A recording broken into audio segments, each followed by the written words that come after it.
Stanley's daily routine is suddenly disrupted by an unexpected find-a-package with his wife's maiden name, filled with women's underwear he's never seen before. Thank you for your likes and subscriptions. What would you do if it were you? Our marital union was overflowing with fervor and we enjoyed each other's company. At the same time, do not forget that our social life was boiling, embracing both friends and family. Before going into details, let me tell you my full name, Stanley Oliver Smith. My parents, George and Barbara, deliberately decided to give me the initials SOS, hence my legal name, but it's worth noting that everyone affectionately calls me Baba. This affectionate nickname was given to me by my sister Heron, who, speaking about her younger brother, inadvertently pronounced Baba instead of brother. Holly. My wife and I were born in June 1981. It was during my first participation in the SOS autumn migration in September 2002, together with my parents, that I had the good fortune to meet Holly in the years of my growing up. Both my sister and mother insisted that I learned the Carolina shag dance and even forced me to study with them. I had no idea that this would be a turning point in my life. It was on the dance floor that my eyes met Holly and my heart started beating faster. The instant connection was undeniable and I immediately realized that I had to dance with her looking back. I can sincerely thank my sister and mom for insisting on mastering the Carolina shag dance. Holly, a native of Charleston, South Carolina, moved to Columbia after graduating from the College of Charleston with a degree in marketing. Her parents, Doug and Paula Owens, still reside in Charleston.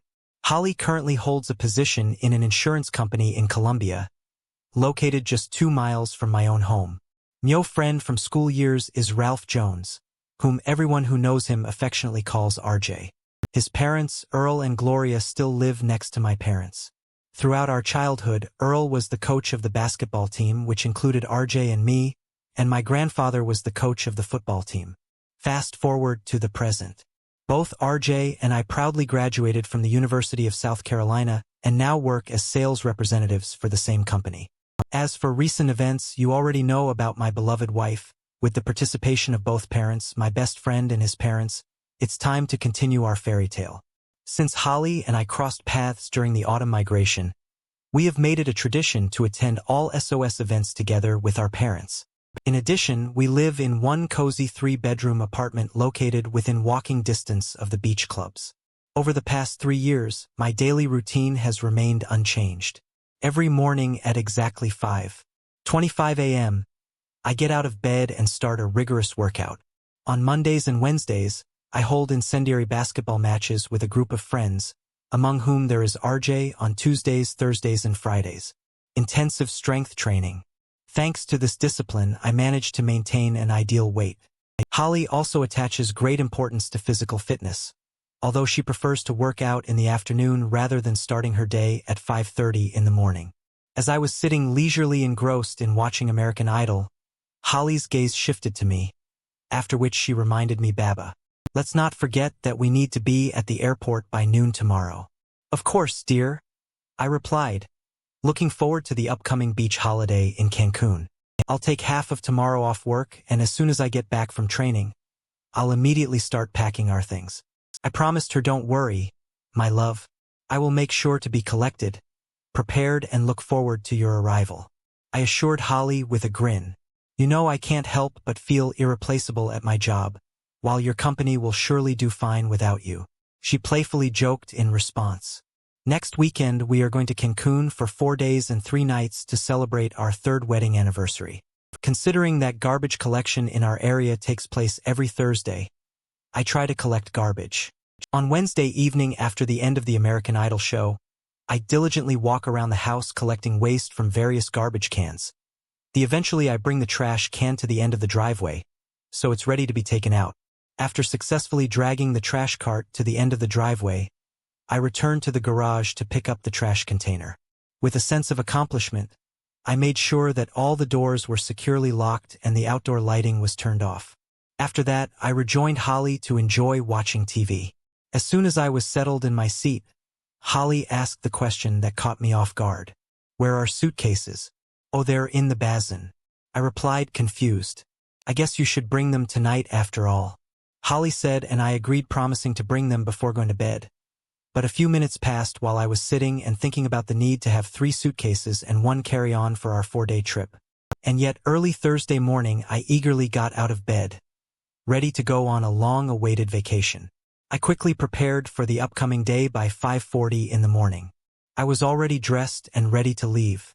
When I got into the car, I couldn't help but notice the remains of 2 coffee glasses, a bottle of water, a bag of fast food, and a broken umbrella scattered in it. Leaving the entrance, I noticed a trash can standing next to it, which prompted me to get rid of the accumulated garbage.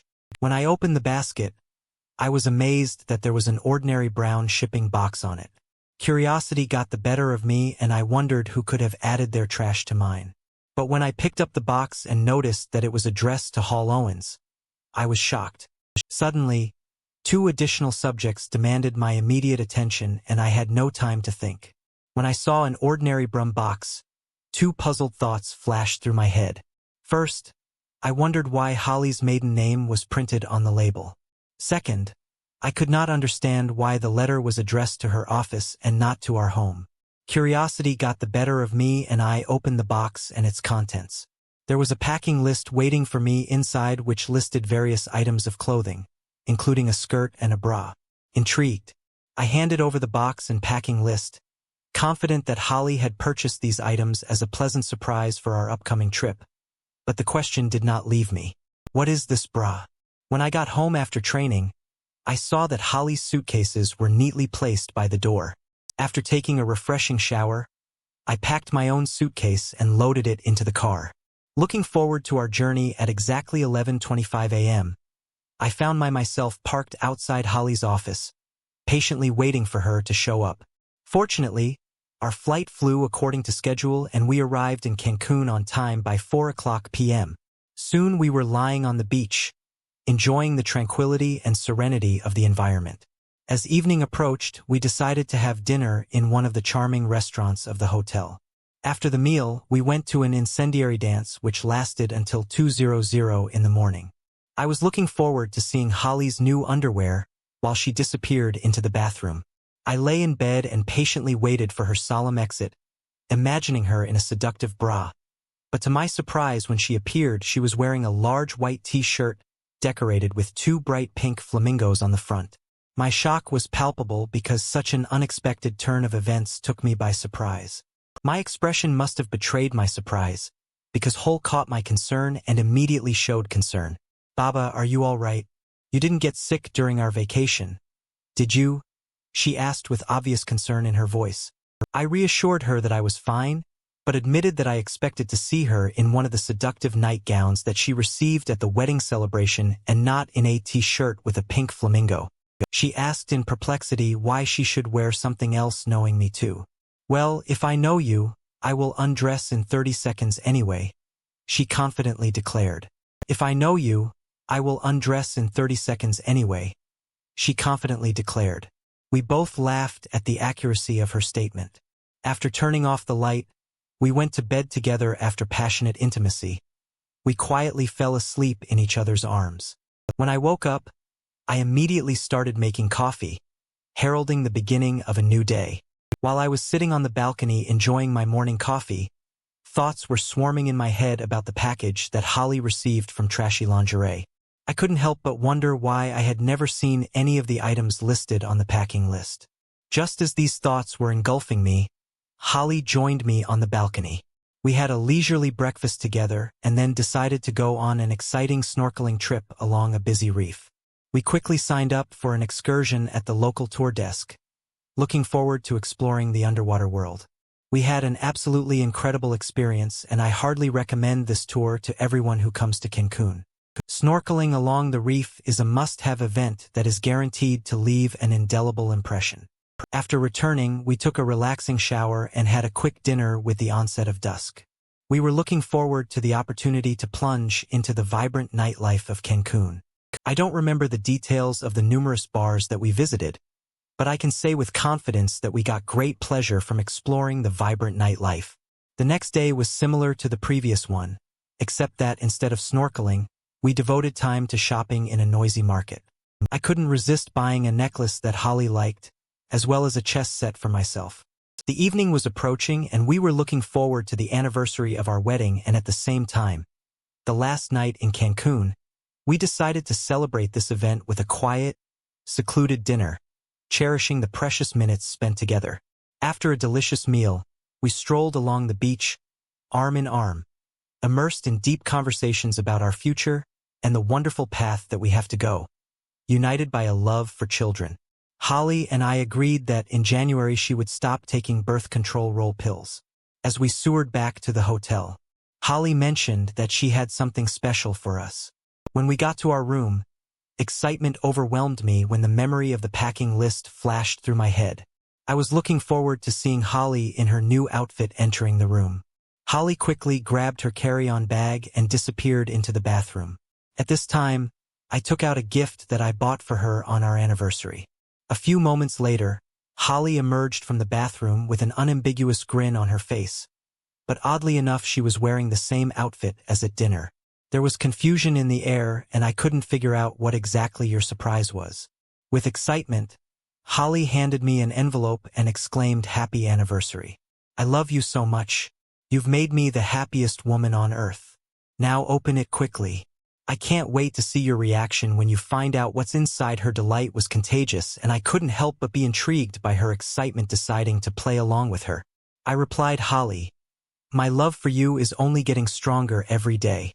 Before we open my gift, why don't you open yours?" She protested that she was looking forward to this secret from me.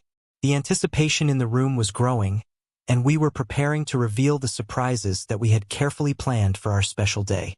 Not wanting to delay the moment any longer, Holly insisted that I immediately open the envelope and familiarized myself with its contents. And although I was doubtful at first, her firm confidence convinced me that I needed to act slowly. Unwrapping the envelope, I scanned the sincere words on the card and then turned my gaze to Holly. Suddenly she screamed with joy, jumped into my arms and bit into my lips with a kiss. "I knew you'd like it, and the expression on your face is priceless," she exclaimed with glee. The note enclosed in the postcard turned out to be an unusual surprise: a pair of tickets for the NASCAR night race at Bristol Motor Speedway in Briss, Tennessee. For those who are not familiar with this event, it is an exciting and eventful race that is cherished by racing fans. Getting tickets for the much-coveted night race in Bristol turned out to be an almost insurmountable task. But to my surprise, Holly managed to get them. Perplexed, I asked, "Thank you very much. How did you manage to get these tickets?" With a twinkle in her eyes, she told me that she won them in a competition at work, especially for the Busch and Cup races. Overwhelmed with gratitude, I expressed my thanks for her winning this particular competition. "Thank you," I exclaimed, wanting to reciprocate. I asked her to open the gift I had prepared for her, taking Holly in my arms. I kissed her gently, conveying my love and appreciation for everything she had done. The next day we got up early to spend a few more hours on the beach, before leaving by 1:00 in the afternoon. We were at the airport looking forward to flying home. As soon as the plane took off, Holly fell asleep, leaving me alone with my thoughts. My head was spinning with questions related to the mysterious brown box and packing list. I couldn't recall that, in the 4 years of my relationship with Holly, I had ever mentioned any company competition. A feeling of anxiety settled in me, forcing me to dig deeper and get to the truth. Why did Holly order underwear at Trash L Long Erie? What was the significance of her maiden name on the packing list, and what happened to these items of clothing? These pressing questions bothered me, but I didn't know how to get answers to them. Trying to maintain a semblance of normality, I thought I was succeeding until Holly asked the question that shattered my composure. "You're unusually quiet. Is everything all right?" Holly's worried voice brought me out of deep thought. "Yes, it's all right," I replied, trying to brush off suspicions.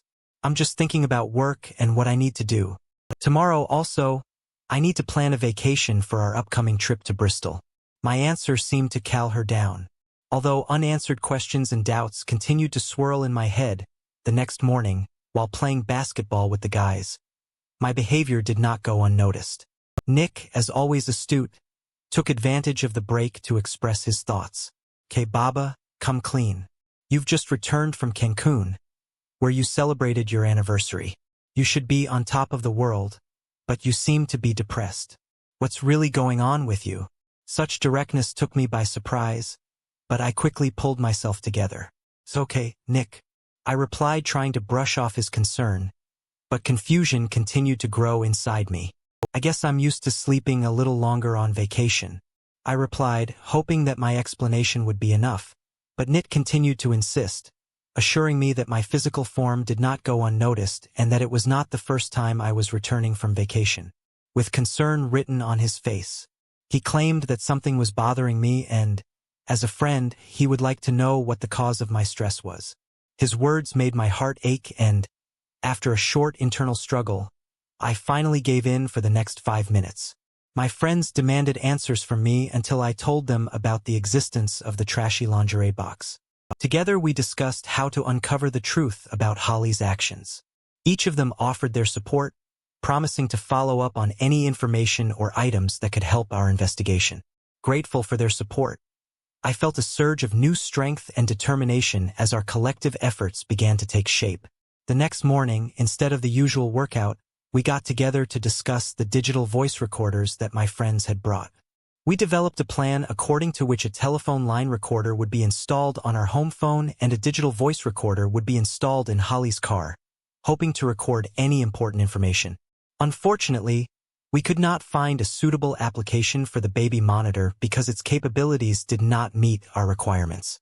Cassette recorders were deemed impractical due to their noise when turned on and off, as well as limited recording capacity.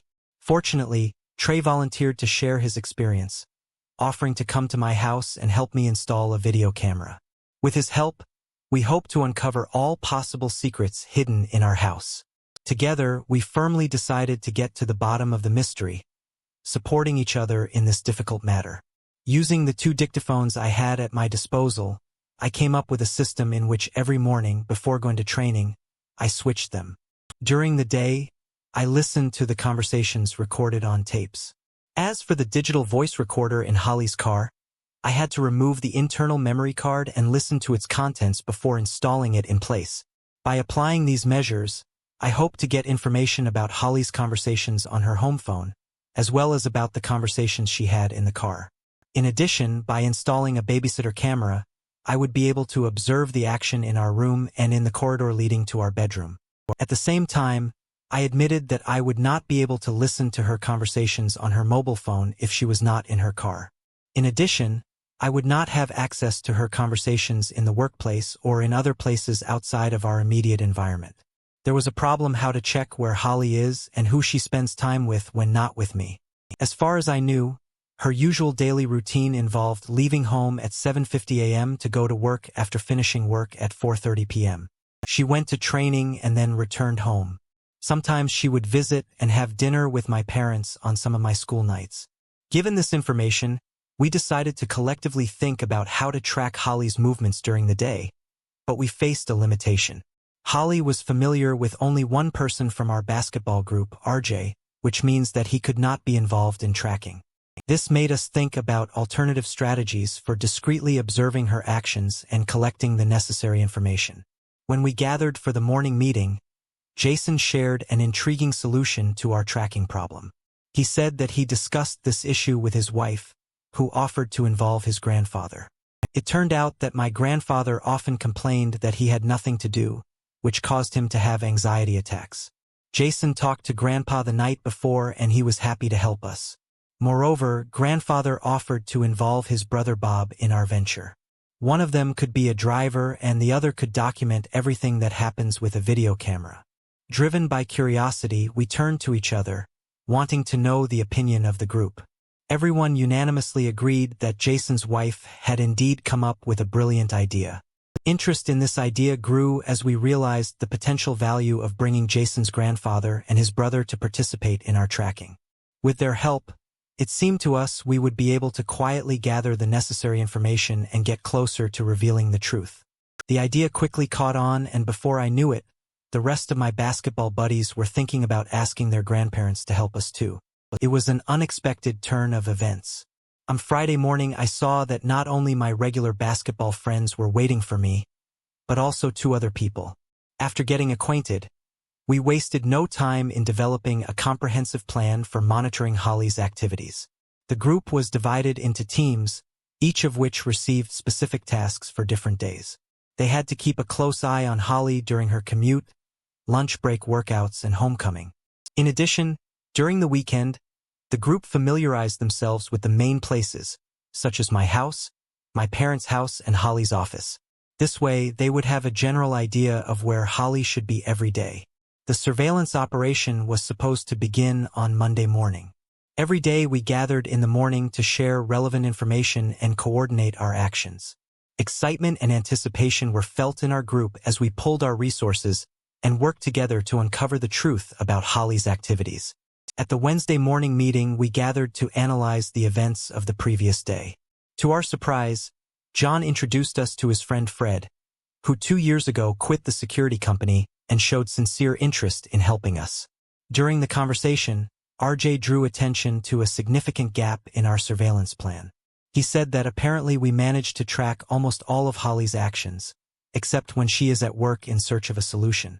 He spoke about his research of companies engaged in online video surveillance and mentioned the availability of 8-hour digital voice recorders equipped with AC adapters and extended microphones. However, RJ admitted that there is a problem with these devices. They don't work properly.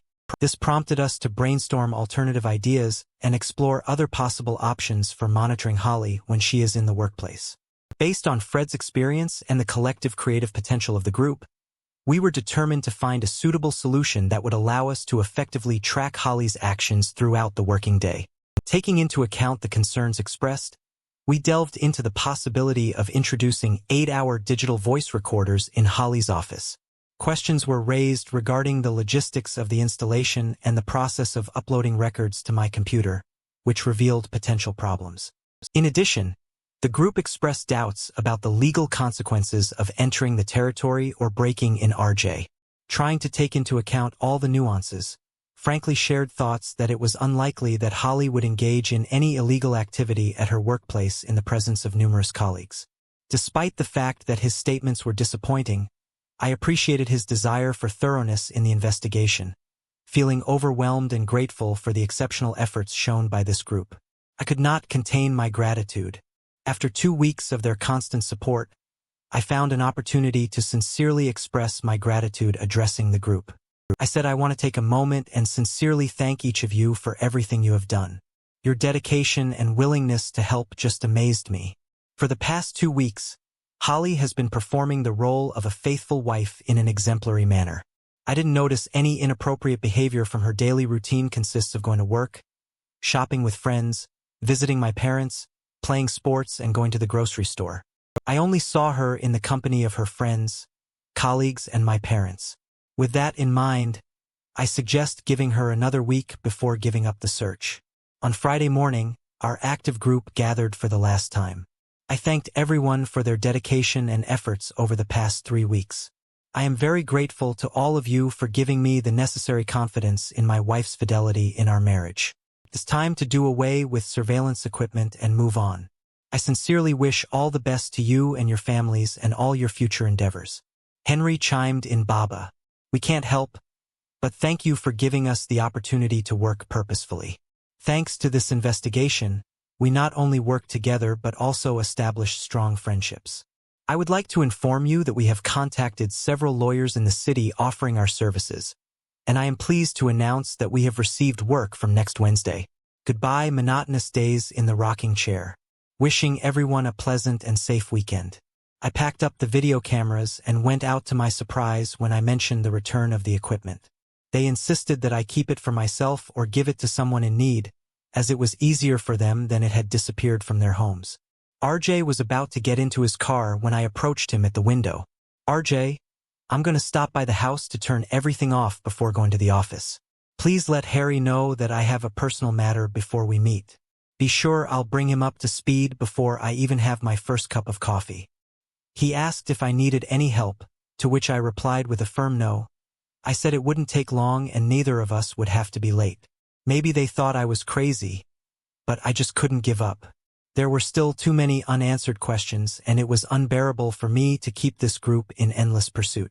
They had already wasted 3 weeks of their precious time, and now I had to take a different approach. After running to my house and changing into fresh clothes, The first thing I did was move the recorder into place. Then I came across a book similar in size to a video recorder. Ingeniously, I removed the cover of the book and deftly cut a hole for the camera lens. I carefully wrapped the nanny video camera in the original book cover and returned it to its usual place on the bookshelf, where it had been for the last 2 years. It was not easy to find a suitable place for the laptop camera, but after some thought, I decided to move it to the garage. This strategic location would allow me to observe if Holly brought home another brown box, and finally I discreetly placed a digital voice recorder from Holly's car under the sofa, just where she usually sits. After putting all the appliances in their places, I took a refreshing shower and, after making sure that the door was securely locked, went to meet Holly. My parents and I gathered at our favorite Greek restaurant for a delicious dinner, talking about our long-awaited trip to Bristol. During the meal, my father asked, "Do you know where your seats are?" To which Holly replied, "Not yet, but they should be of good quality." My father was puzzled, but doubted her confident answer. Holly explained, "Mr. Johnson, our esteemed CEO, has generously provided 2 of his personal tickets. As I understand it, he gets 6 tickets for every race, so if they meet his standard, they should be exceptional for us." My father teasingly remarked, "Well, my dear, you'd better make sure that your behavior is impeccable if you sit next to him." At that moment, I mentally reminded myself that I had crossed out the race tickets from my list of concerns. If the source of these tickets is Mr. Johnson, then I can be sure that everything related to this event is legal. Having had enough of delicious food, we prepared to leave on Saturday morning. Holly seemed to be in high spirits. When I entered the kitchen after a refreshing shower, I was surprised to see that Holly was already awake and diligently preparing breakfast. It was the first time in our 3 years of marriage that Holly got up before 10:00 a.m. on a Saturday laughing. She said, "Oh dear, I'm just overwhelmed with joy. Couldn't sleep a wink. I am happy, of course, but it seems that your exaltation surpasses even mine. What could have happened to cause such great joy? We went on an incredible trip to Cancun, are looking forward to an exciting race in Bristol, and are even thinking about starting a family. I have many reasons for joy and gratitude, and I cannot express in words how much I love you. But let's put off breakfast for now and go back to bed to share our love as much as I would like it. Unfortunately, we don't have time. In case you forgot this morning, I'm a compan, Debbie RJ's wife, to help her pick out a dress for her cousin's wedding next weekend. So you woke up this morning because you're accompanying Debbie, right? It's not like that. Debbie won't arrive until 11:00. In fact, I woke up early in the morning because I just wanted to spend time with you. Then let's go back to bed so I can demonstrate how much I love you. I know you love me, and tonight I'm going to show you how much I love you. In the meantime, please sit down and enjoy your breakfast." Yes, dear, the surprise breakfast was wonderful, and I really appreciate our time spent together. While Holly was cleaning the kitchen, I went outside to mow the lawn and wash the cars just as I finished washing the car. Debbie arrived when we entered together. She accompanied me to check if Holly was ready. I have to say that Holly is never late. Debbie asked me, "Well, Baba, what are you going to do while Holly is there?" "Spend your money," perplexed. I replied, "What are you talking about?" "As far as I understand, you are both going shopping in search of a dress, which means that you are using RJ's funds," laughing. Debbie replied, "If Holly buys anything, it better be a new kitchen faucet." Trying to clarify the situation, I replied, "In the clothing stores, where we will shop, faucets are not sold. Before you freshen up and start studying, wouldn't it be great if you bought a new kitchen faucet? You were present when I talked about the desired mixer model." "Great idea. I'll grab a barbecue sandwich while I'm outside." "I love you too." Returning home with a delicious sandwich and a new kitchen mixer, I sat down comfortably, indulged myself with food, and began to make an extensive to-do list. Installing a mixer when I was still wearing dirty work clothes seemed to me the perfect starting point. After carefully studying the instructions attached to the mixer and collecting my set of tools, I removed all the things from under the sink, preparing for the installation process. However, when I tried to remove the old mixer, I realized with a shudder that I did not have a suitable key for this task. Now I had 2 options. I could either go back to the store and buy the necessary key or borrow it from my father. Buying a new key with access to my father seemed unwise, But I understood that if I came to my father today, I would inevitably get caught up in a conversation and would not have time to return home to complete my tasks. My mother had a talent for C, captivating me with her stories for more than an hour. Therefore, given the tight deadlines for completing the training task, I decided to purchase a wrench after taking a refreshing shower. I went to my office in the basement to work hard on my MBA project.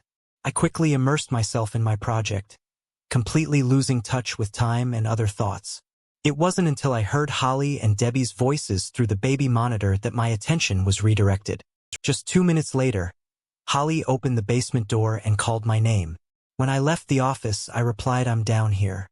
Holly seemed surprised and asked, "Are you back yet, Bubba?" The 700. "Have you been asleep?" I assured her. "No, I've been working hard on my project." Probably time flies by unnoticed when you get real pleasure from what you do. I promised to join them in a few minutes and went upstairs. True to my word, I joined the ladies in the kitchen just a couple of minutes later. Turning to Debbie, I eagerly asked, "Well, will you show me the dress you bought?" Debbie nodded and led us into the room, showing off the dress with obvious pride. After admiring it, I complimented Debbie.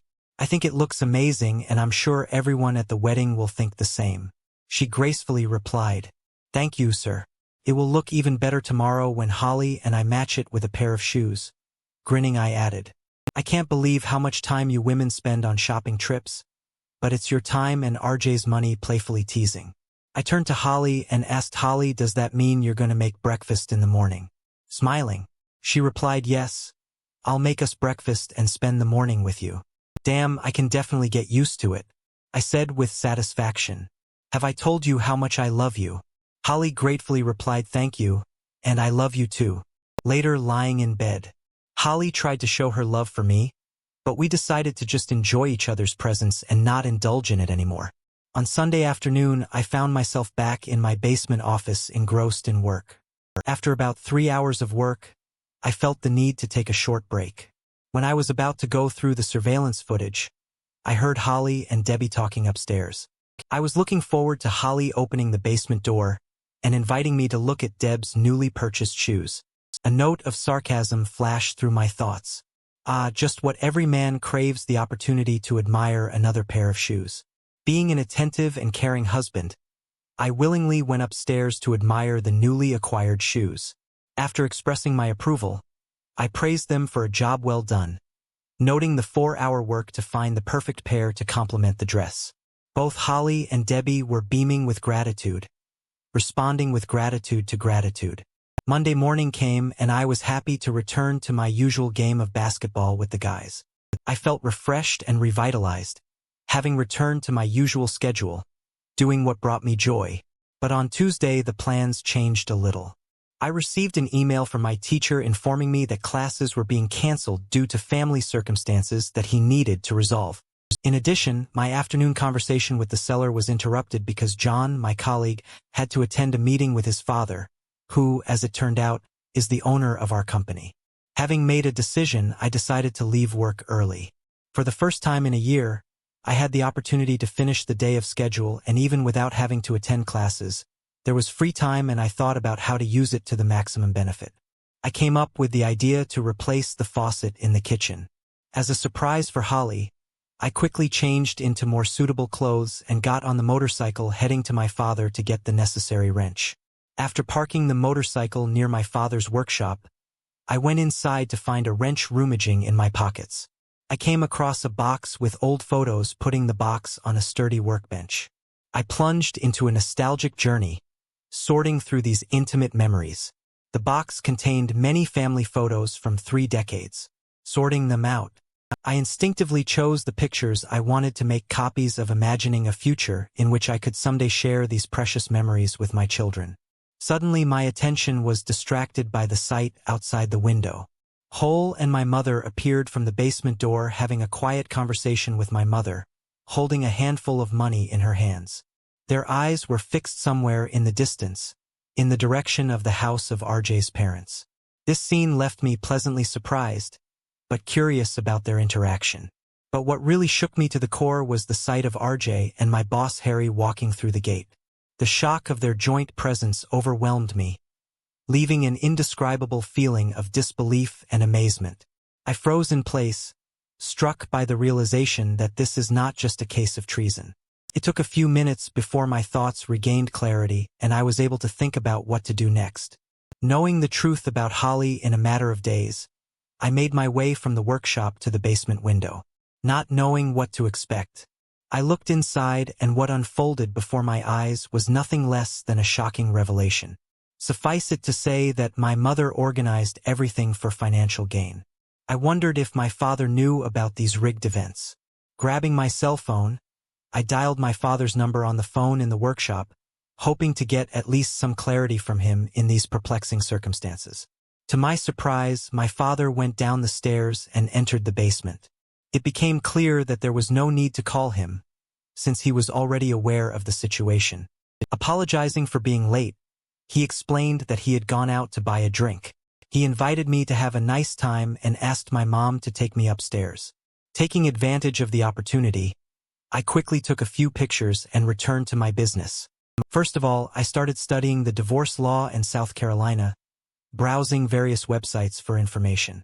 Then I visited several divorce lawyers in Colombia to get their professional advice. An interesting fact that I learned during this process: if you meet with a lawyer and pay for his services, then even if you decide to refuse his services in the end, your spouse will also not be able to resort to his services in the state of South Carolina. I found out that I could file for divorce without guilt just by not living with her for 1 year. Alternatively, I can file for divorce on the grounds of adultery. At the same time, all the lawyers I consulted stress that if I choose adultery, I will need a witness who will confirm that I was a direct witness of her infidelity. Unfortunately, my own testimony and photos on the phone were not enough to make a decision on the case of adultery. Now you're probably wondering why I didn't meet her face to face and take immediate action. Rest assured, I do not intend to leave everything as it is, but before proceeding further, I need to follow my plan and carefully consider the best course of action. I took out a list of phone numbers from my wallet and started dialing them, following the advice of the lawyers I consulted. As a precaution, they offered to open new bank accounts exclusively in my name, so the first thing I did was call my bank's ATM. Through the system, I transferred most of our funds to newly open accounts. Then I contacted the credit card company and asked them to lower our credit limit to an amount that is only 50 more than the current account balance. This step was taken due to the fact that the division of property in a divorce is usually made on the basis of its value at the time of separation. Today is the day of our official separation, so it is important to determine the current financial situation. By taking these steps, I secured myself and established a clear financial distinction for the future. The last call was made to a reputable security firm, which was highly recommended to me by the lawyers I consulted, having already conducted interviews and read on the terms. They were looking forward to my call. When I got through, Lonnie's supervisor on duty answered. I explained my situation to him and asked 3 agents to come to my parents' house. I asked them to sneak into the house through the neighbor's backyard, taking a camera and a video camera with them. In addition, I asked them to turn off the call on my mobile phone and put it into vibration mode.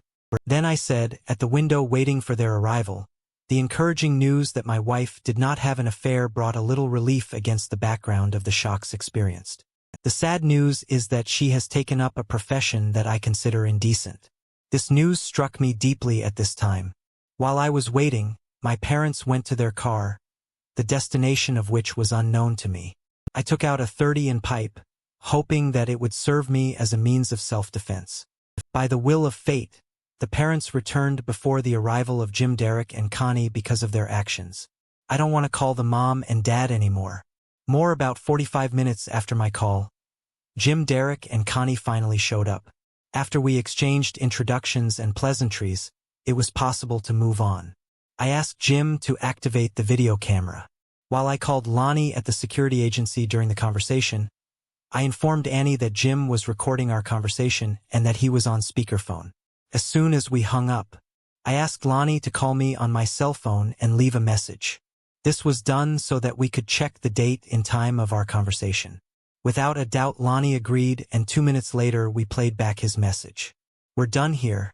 Having confirmed the date and time, we went to the window in the basement. Connie was instructed to take a close-up photo of everyone in the room so that there would be no problems with identification later. Meanwhile, Jim started recording what was happening inside, and only after that Derek, Jim, and I went inside. It took about 3 minutes before they realized that we were standing and watching them. Holly was the first to break the silence, uttering the familiar words that traitors often utter when confronted with them. "My God, Baba, you shouldn't have found out about this. I'm really sorry for interrupting you. I'll stay here for a while and then you can continue your fun." They froze in place, perhaps from shock at the sight of me from the security staff or from both. "Holly, I strongly ask you not to bring your friends to my house. You'll find your items in the entryway tomorrow from 7 to 9:00 p.m. Everything that you don't have time to pick up before 9:01 p.m. will be stored in the garage until I throw them into the city dump. From now on, you're not welcome in my house. Please don't try to enter. I'll change the locks tonight as soon as I get back, Baba. Please let me come home so I can explain everything what's there to explain. I want to ask, do you truly love me? Yes, I love you, but you don't understand what true love is. You may think you love me, but I never need your version of love. Please don't say that, just listen and be quiet. I don't care what you want to say. Anything you say won't change the real state of things." My father, having plucked up the courage, intervened. "Baba, maybe you need a little time to cool down. Why don't we come to your house tomorrow and discuss this? I don't need time to cool off. Both you and your wife are undesirable in my house. You can't address your mother or me in such a disrespectful way. I am your father and I will not tolerate such behavior in our house. Rest assured that I will never cross the threshold of this house again. Now please have a seat, George. I will never have enough respect for you and Barbara to call you mom and dad again. The moment you allowed my wife to commit treason and let her betray me, you lost my respect. How can you even look at yourself in the mirror? How else can you look me in the eye? As far as I understand, you both passed away today. Look at me. I have to say that you deceived me a lot by betting my boss, Harry, my best friend RJ. If I'm not mistaken, I have no idea how many people you've deceived until today. I will name everyone so that my lawyer knows who to name in my application for divorce on the grounds of adultery. But Jim and Derek are my independent witnesses to your adultery today." At that moment, everyone seemed to have regained the power of speech. I won't bore you with their threats, and please, I want you all to listen to me very carefully. I never want to see any of you again. If you suddenly see that you are coming towards me, I strongly recommend that you turn around and get as far away from me as possible. Take this warning seriously, and George, that goes for you too. I am no longer your son, and I will become your worst nightmare if you dare to approach me. RJ, it's very important for you to understand the seriousness of my words. Yes, I understand. And one more thing. Did you suggest Jason's grandfather to watch Holly? I asked. No, it wasn't me, but I was surprised by the number of people willing to help. It seems that the grandparents and their friends are well aware of Holly's dirty behavior. None of them know about Holly's actions. RJ replied, "Do you understand the consequences of what I will do if I manage to get my hands on you?" "Yes, Baba, I understand and I apologize. I know that you will all apologize, but it's pointless. Your only regret is that you got caught. If you really felt remorse for me, you would never have started an affair with my wife, let alone continued it after I suspected her of cheating. You manipulated the investigation, trying to deceive me into believing in each's loyalty, but you never had the intention to end the relationship with her.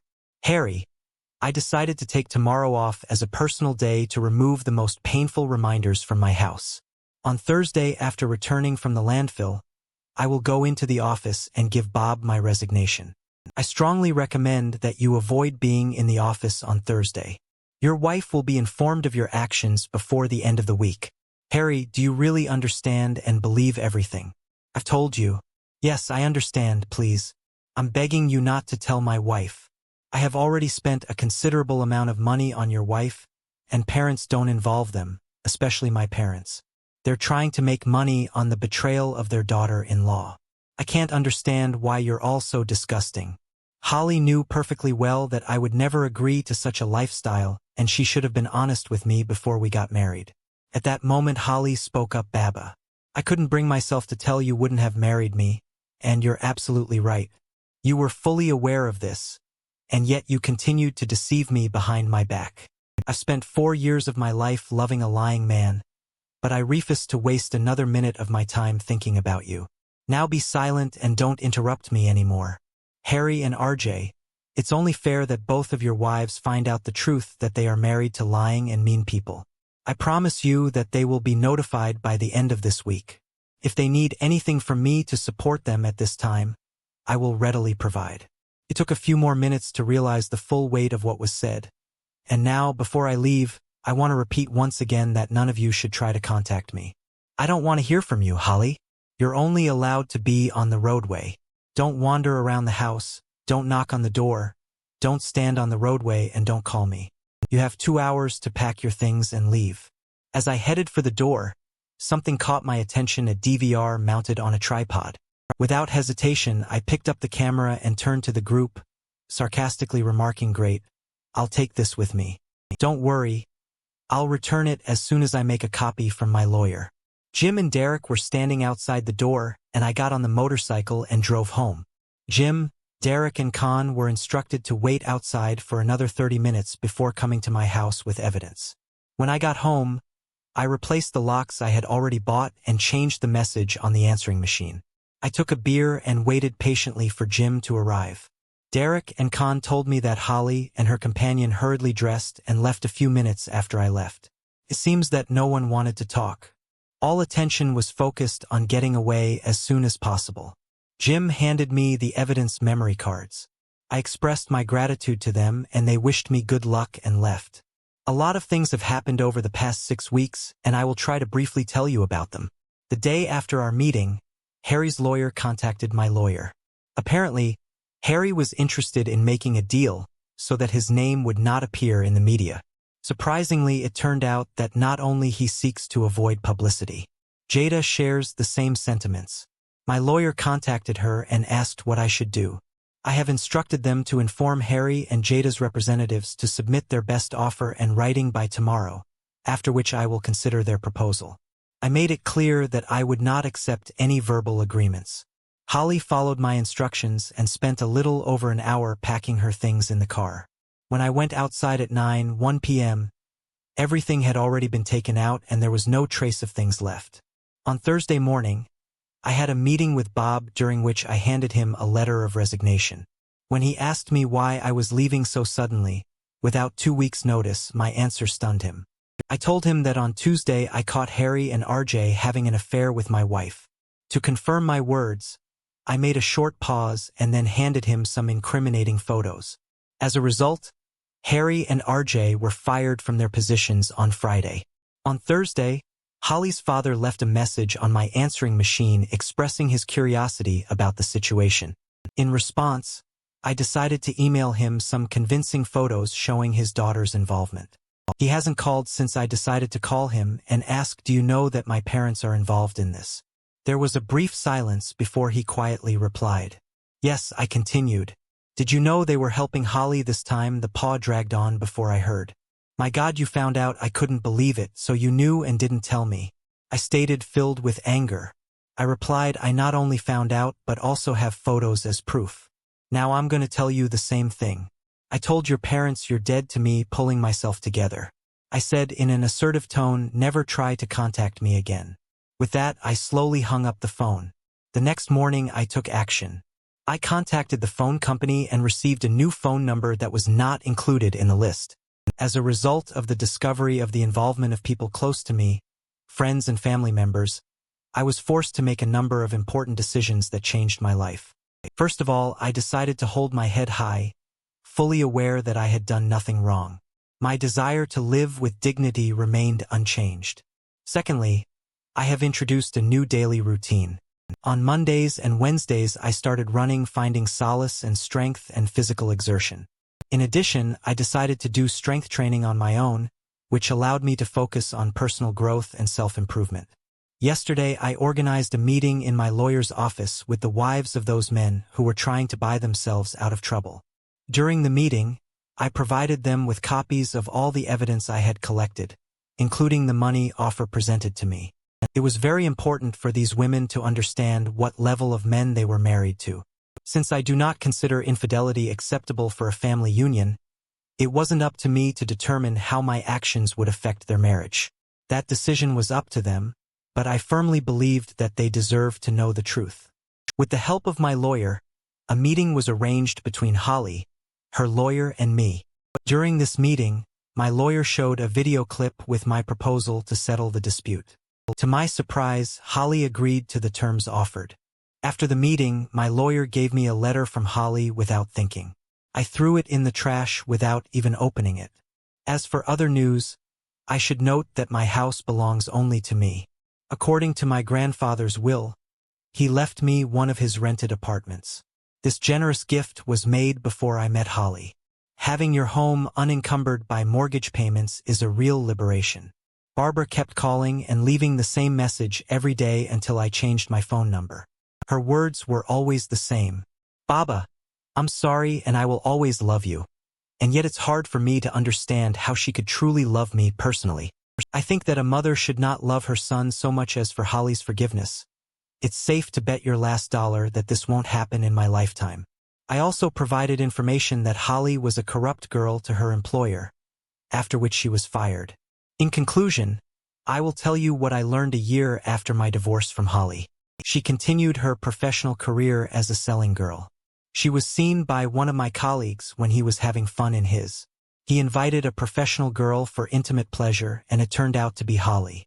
Apparently, Holly couldn't find a decent job and decided to earn money in such a familiar way.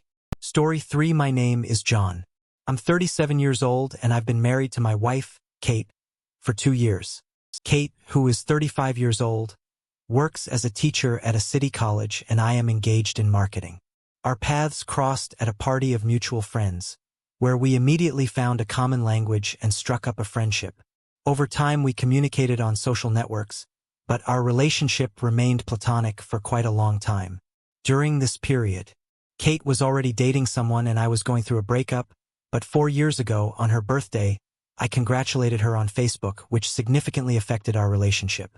Until late at night, we continued to communicate without a break, and before we knew it, morning came, having to decided to prolong our communication. We decided to meet the next day and arrange an informal date over a cup of coffee. By a happy coincidence, Kate had no plans for the upcoming birthday, and I took it upon myself to make it unforgettable. We went to a lovely dinner and drove together for a long time, deepening our affection. From that moment on, our relationship developed, and 2 years ago we got married and officially became husband and wife. Last month we happily celebrated our second wedding, and life went on as usual, until a few weeks ago a close friend turned to me with an unexpected revelation. I suddenly crossed paths with a young man who looked to be in his 20s. Intrigued by their friendly communication, I asked my friend what was wrong with it, suggesting that perhaps it was just a casual acquaintance.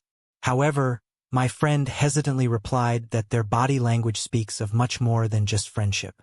They were sitting close to each other. The man's hand was on Kate's waist and his lips were touching her cheeks.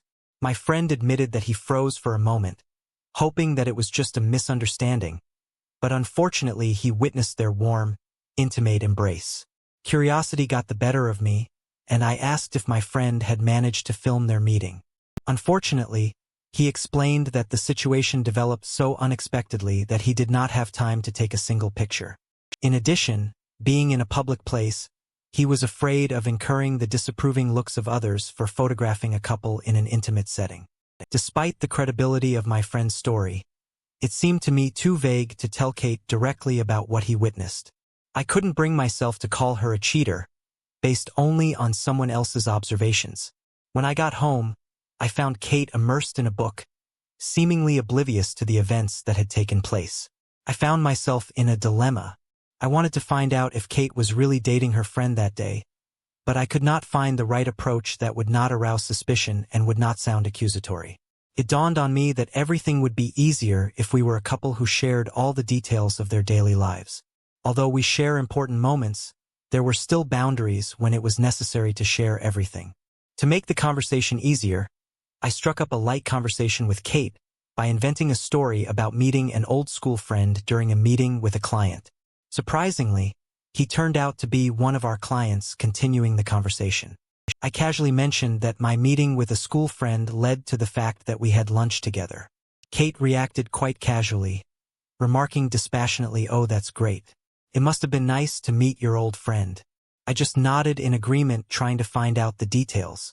I asked about her day, hoping to get more details, but she replied that the day passed as usual without incident and plunged back into the book. Felt like something was wrong. If this mysterious person really was just a friend or colleague, she would most likely have mentioned the lunch meeting. Now it became clear that this was not just an acquaintance.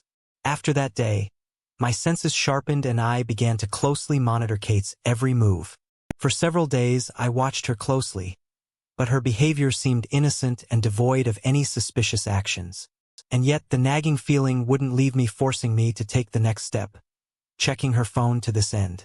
One night, when she was fast asleep, I took the opportunity to access her phone. Having gained access, I saw that her mailbox and social networks were relatively clean and consisted exclusively of general conversations with colleagues and students. Not calming down, I began to study the log of her calls in search of possible clues. To my surprise, scrolling through Kate's phone, I found nothing alarming or suspicious, but deciding to dig deeper, I focused on the call history from the day my friend saw her with another man. It was during this period that I came across a phone call that intrigued me. The contact was saved under the name Rumi16, which meant that he was one of her students from the 2016 group. Kate had a habit of saving her students' contacts with their names and batch numbers for easy recognition. This discovery left me perplexed. Given the context of her relationship with this particular student, it could be assumed that she was sitting in a close circle of friends. I noticed that I scanned the chats of her colleagues and friends, but completely ignored the chats with her students, which seemed strange and disturbing to me. The idea that my wife might have an affair with one of her students would never have occurred to me. Curiosity got the better of me, and I opened her WhatsApp again. To my shock, there was evidence of a month-long exchange of explicit messages between them. The previous messages were dated 2016 and contained words of farewell and wishes of all the best. I found out that about 2 months ago, he wrote her a message saying that he had returned to the city. It turned out that after graduating from university, he moved to Texas. Since I didn't have much time, I decided to export the entire chat to my email and then delete the conversation history. I wanted to carefully read all the messages they exchanged to understand how deep their connection was. During the night, I repeatedly looked through the messages, gradually discovering the truth that there was a physical relationship between them. Their relationship began in the last year of college, when Kate became one of his teachers. Gradually, Rumi began to realize that Kate felt a certain sympathy for him, which led him to subtly flirt with her. Initially hesitant, Kate eventually succumbed to an inexplicable desire to experience physical intimacy with him and confessed her desires to Rumi. From that moment, their physical relationship began, but towards the end of his college studies, Rumi became attracted to another woman and fell in love. It turned out that Rumi's new love interest was the daughter of a wealthy businessman from Texas. After graduating from university, he decided to move to Texas with his girlfriend. Upon learning about this, Kate felt very disappointed, trying to cheer her up. Rumi repeatedly communicated with her in the last months of their college studies. Reading the messages on her phone, I managed to get only to the point of farewell wishes, after which I paused. Fortunately, exploring the entire chat allowed me to get a complete picture of this narrative. I very much doubt that Kate would have gone into so much detail about all these details. Interestingly, during this period, Kate really had a relationship with another person. Such a revelation suggests that she has always been prone to deceit and betrayal. After Rooney's departure, he and Kate maintained minimal contact, exchanging the usual wishes on birthdays and at Christmas. But about 3 months ago, Rooney got in touch and said he was back in town with his new wife. It turned out that his wealthy girlfriend from Texas became his life partner. As it turned out, Rumi has now taken responsibility for his father-in-law's business in the city. He contacted Kate and started a conversation expressing longing for her physical presence and a desire to test her again. At first, Kate resisted these offers, but eventually she gave up and entered into a series of intimate meetings with Rumi. Judging by the scan messages, this happened 4 to 5 times. By the time I finished reading the history of their correspondence, it was already dawn. After trying to get some rest, I eventually fell asleep by the time I woke up. Kate had already left for college. I cooked and ate my breakfast, then went to the office, returning home. At the end of the day, I noticed Kate's absence. She usually returned from college around 5:00 in the evening, but now it was already 7:00 in the evening and she still hadn't returned. Usually her habit of spending time with friends and colleagues after class didn't bother me, but this time I felt that something had changed. I really wanted Kate to come home so that we could sort out the situation and move on armed with all the evidence. I couldn't delay the inevitable. The burden of exposure seemed suffocating to me, and I only wished for its speedy resolution. Time passed and I was seized with anxiety. I dialed her number and urgently asked her to come home. Concerned about my unusual behavior, she asked if everything was okay. After 30 minutes, she appeared on the doorstep of our house. When she came into the house, I was waiting for her on the porch. The absence of a phone or iPad indicated that this was a serious matter. Sensing the seriousness of the situation, she hurried to me and anxiously asked what was the matter. Apologizing, I said that I had interrupted her meeting with Rumi, if that was really his name. Her expression turned cold and she demanded further explanations. I replied that there was no need to continue playing hide and seek. In response, she accused me of unfounded accusations. I presented her with the chat export data and she froze in disbelief. There was silence while she was processing the information, and suddenly she accused me of violating her privacy. Couldn't help but wonder, really. I secretly got into her phone, which is undoubtedly a violation of her privacy, and she considers herself entitled to unceremoniously invade the personal space of other men. It was a shocking double-standard. Curiosity got the better of me, and I couldn't resist asking if her previous breakup was related to this roommate. She snapped back saying it was none of my business, but I persisted like an obsessive. In the end, she gave up and confessed when she found out the truth. It turned out that her previous relationship collapsed when her boyfriend found out about her affair with one of the students. I couldn't help but grin and wonder how she could be so stupid as to jeopardize a stable and calm relationship for the sake of a man who clearly didn't understand his own life. In response, she began to defend herself, claiming that he caused her some kind of addiction. I was puzzled by this. Is there illegal substances flowing in his blood?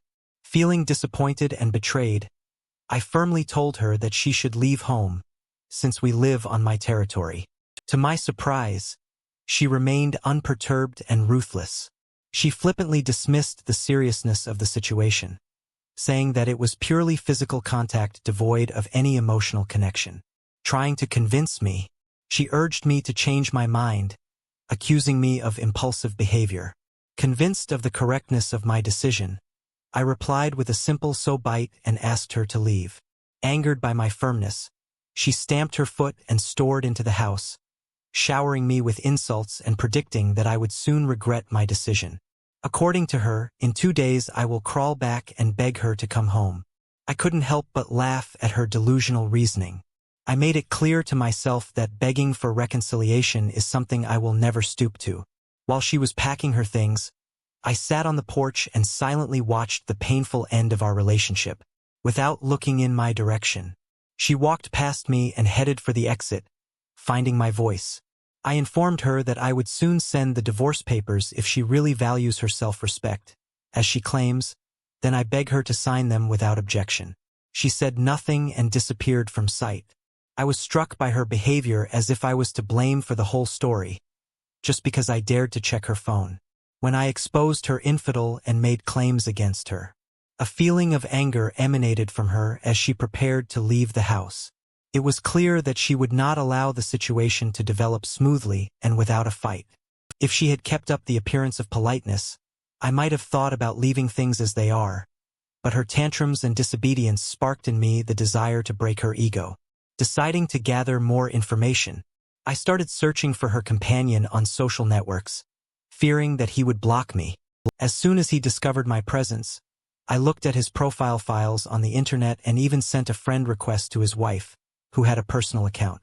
At the same time, I took the necessary measures to protect my interests by hiring a lawyer to conduct the upcoming trial. After waiting for 2 days and not receiving a response from Rooney's wife to my friend request, I decided not to wait any longer. Instead, I took matters into my own hands and sent her some excerpts from frank conversations between Rooney and Kate. To my surprise, she responded quickly within an hour, expressing curiosity and demanding more details. In response, I told her that I was Kate's husband with whom Rooney had an affair, to further emphasize the seriousness of their relationship. I also shared a fragment of a chat where Rooney discussed her business and her wealthy father's business intrigued. She asked if I could provide her with the entire conversation for review. Although I had a desire to meet Rooney's wife and tell her about everything in person, I hesitated, realizing that such an act might seem creepy or wry. Instead, I asked for her email address and immediately sent her a transcript of the chat.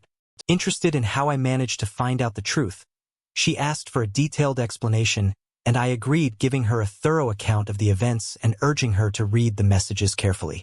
A few hours later, she replied asking if I had talked to Kate about the situation without hesitation. I confirmed that this was the case after our conversation. Rooney's wife suddenly went offline and I began to worry about her well-being. I tried to contact her, but she stayed offline for the last 3 days. Such a long absence increased my fears for her safety, especially considering the ulterior motives of Rooney, who used her for the sake of her father's wealth. Desperately trying to contact her, I exhausted all possible communication channels, including their social media accounts and email addresses, but so far without success. We can only hope that she is safe and sound in this alarming situation. I am grateful to everyone for the support and encouragement I have received in connection with my decision to divorce. This confirmed my confidence that it was the right choice. Despite the fact that at first I doubted the impulsiveness of my decision, the positive reaction of people applauding my courage filled me with a new sense of confidence.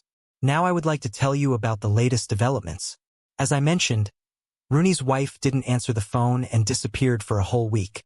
When I finally got the answer instead of relief, I couldn't get rid of my suspicions. I doubted if it was really her or if Rooney was impersonating her on the phone. To dispel doubts, I asked for a call. Fortunately, she saw the messages in which I expressed concern for her safety and immediately called me.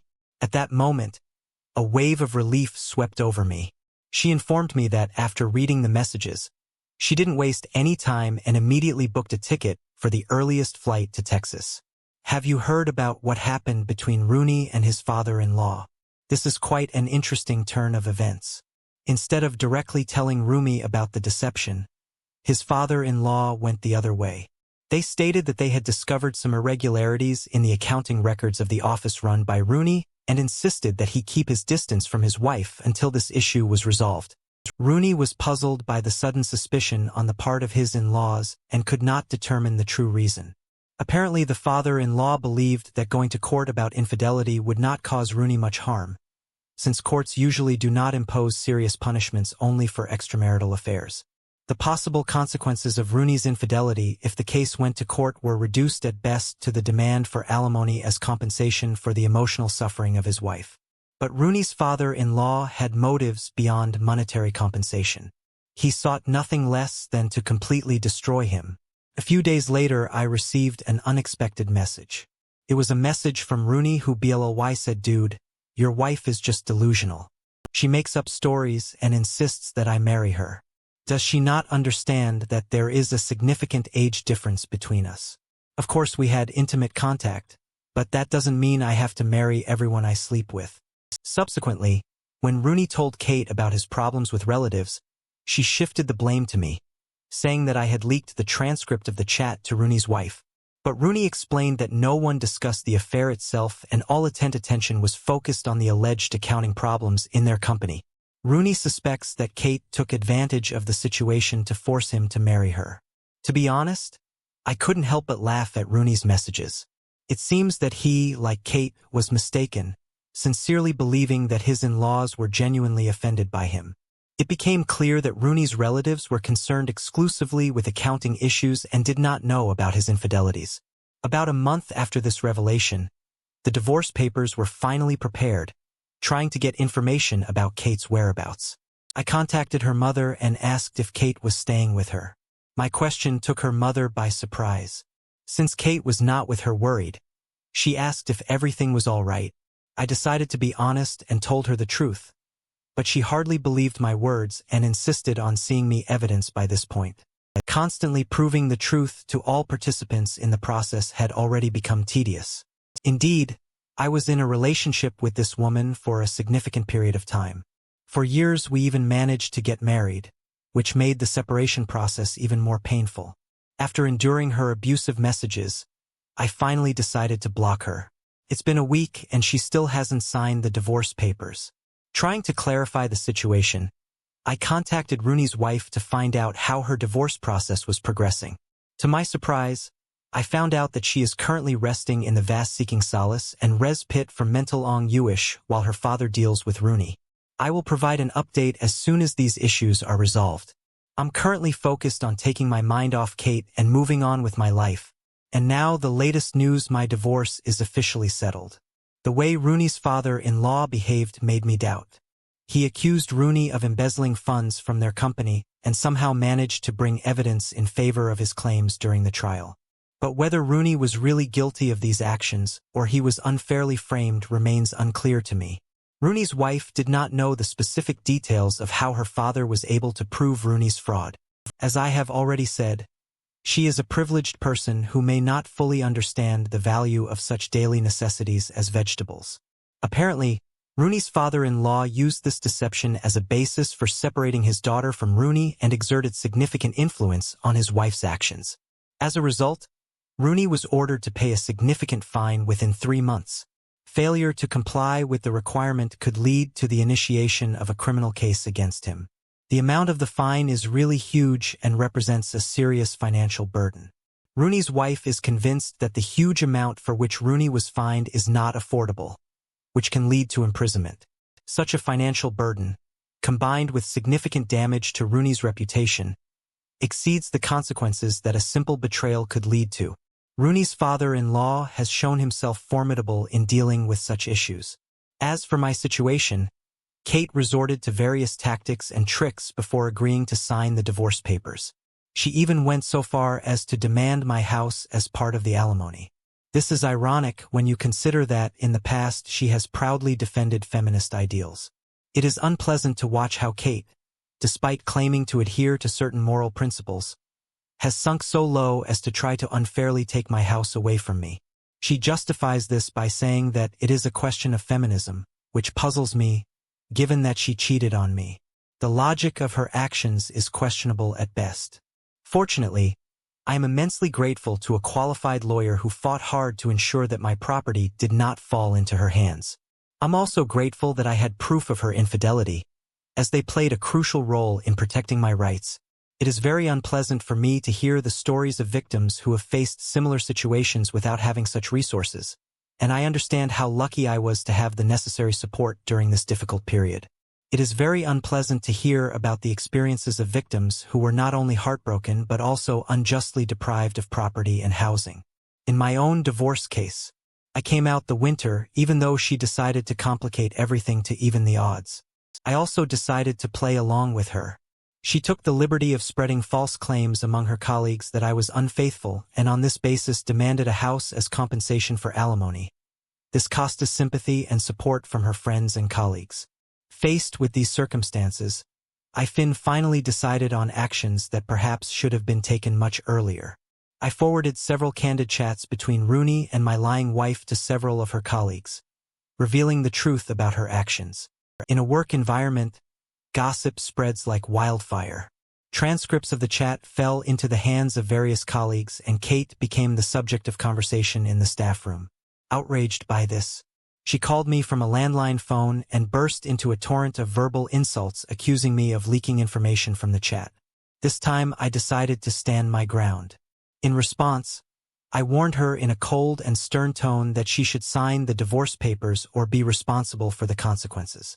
I made it clear that if she did not comply, then I would not hesitate to share chats not only with her friends, but also with college students, which could become another viral sensation in the city.